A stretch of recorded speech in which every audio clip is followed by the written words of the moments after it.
여러분들 안녕하세요. 우리 채널에서 오늘의 뉴스를 챙겨보시도록 하세요.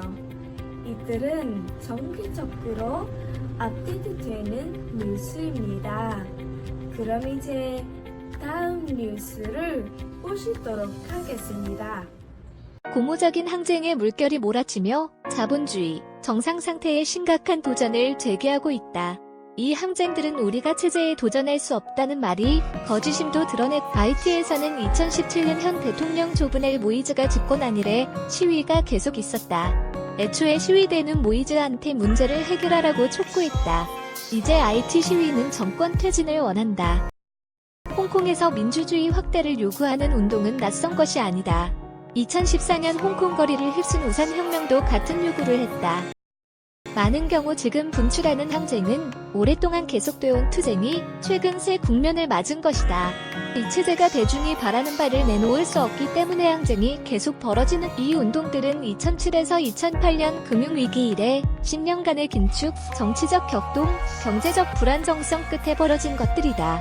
중동과 북아프리카의 청년 실업률은 25년 넘게 세계 최고 수준이었다.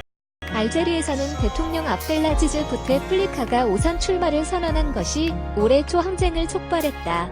그러나 청년 실업에 대한 극심한 불만이 수년간 심화되어 왔다.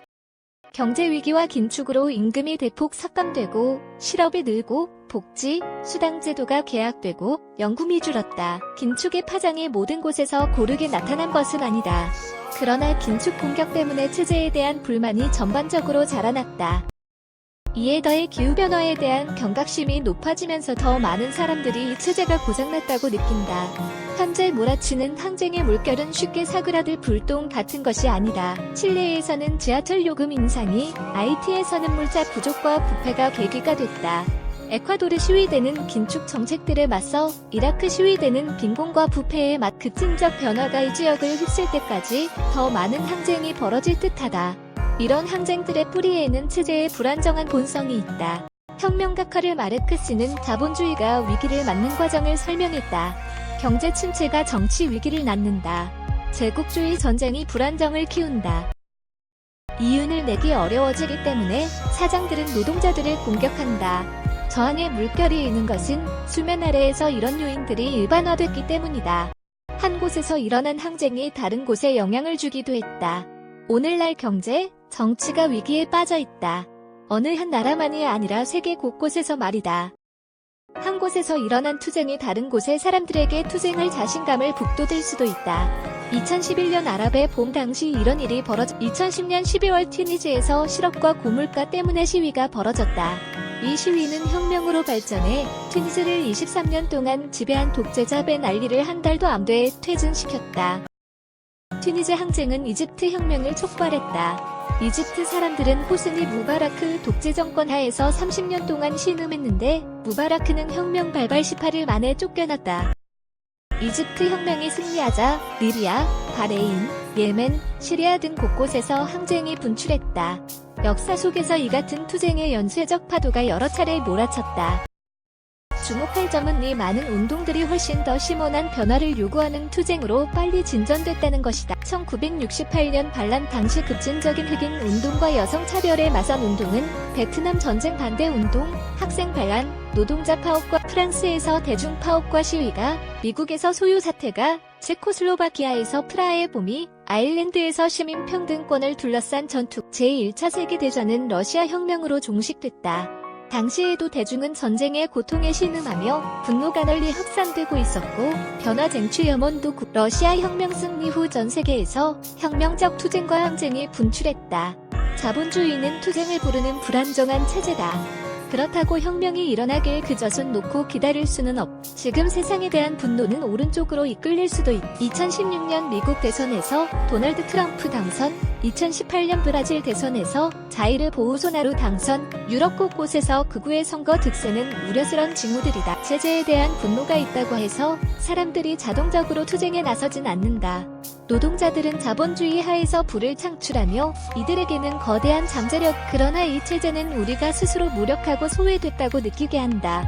그리고 이것은 사람들이 지배계급의 사상에 더 취약해지게 한다.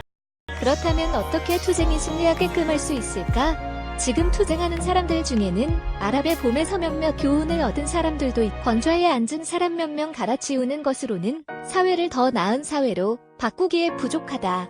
지배계급과 그들을 수호하는 국가에 맞서 IT에서는 새로운 사회 세력들이 반정부 투쟁에 참여하면서 운동이 승리할 방법을 두고 논쟁이 벌어지고 있다. 그러나 아랍의 봄이 서방의 지원을 받은 혹독한 반혁명의 철퇴를 맞은 것을 보면 지배계급이 저항을 분쇄하려 어떤 짓까지 할 것인지를 알 수 있다. 지금과는 다른 종류의 사회를 쟁취하려면 지배계급 자체에 맞설 태세가 돼 있어야 한다. 하지만 군대, 경찰 같은 무장력의 힘에 직면하면 이런 일이 불가능한 것처럼 그러나 지배계급과 그들을 비호하는 자들을 모두 합쳐도 평범한 사람들이 훨씬 다수다. 그리고 노동자들에게는 체제 자체를 멈출 힘이 있다. 최근 벌어진 항쟁들에서도 노동자들은 중요한 구실을 했다. 칠레, 카탈루냐, 수단에서 총파업이 벌어졌고 홍콩에서도 노동자들이 파업을 벌였다. 이런 항쟁들이 전진하려면 노동자들이 조직된 노동자로서 그 힘을 발휘하며 자의식적으로 항쟁에 더 많이 참여해야 한다. 모든 항쟁들에는 노동자 부문들 사이에 긴장이 있다. 모든 운동들에서는 전술을 둘러싼 논쟁이 벌어진다. 개혁주의자들은 체제가 온전하는 안전한 길로 항쟁의 방향을 틀고자 한다. 노동자들이 전문가들에게 운동의 향방을 맡겨둬야 한다고 주장하는 사람들도 있다. 그러나 노동자들이 스스로 투쟁하고 기존 방식에 타협하길 거부할 때 항쟁이 승리할 가능성이 가장 크다.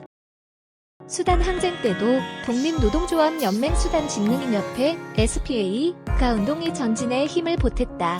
알제리에서도 노동자 총파업이 항쟁을 전진시켰다. 년 이집트에서도 노동자 파업이 무바라크 퇴진의 핵심 골이었다. 칠레에서도 칠레 최대 노총 거다 20개 소규모 노동조합 연맹들이 10월 24에서 25일 양일간 총파업 10월 24일 수많은 가톨릭 신자들이 IT 수도 포르토프랭스를 가로질러 행진했다. 행진에서 IT 종교협회 대변인은 이렇게 말했다.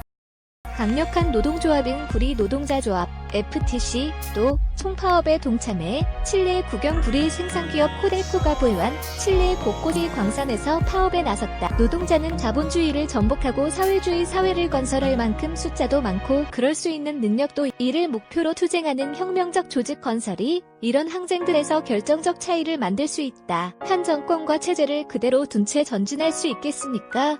새로 만들어야 합니다.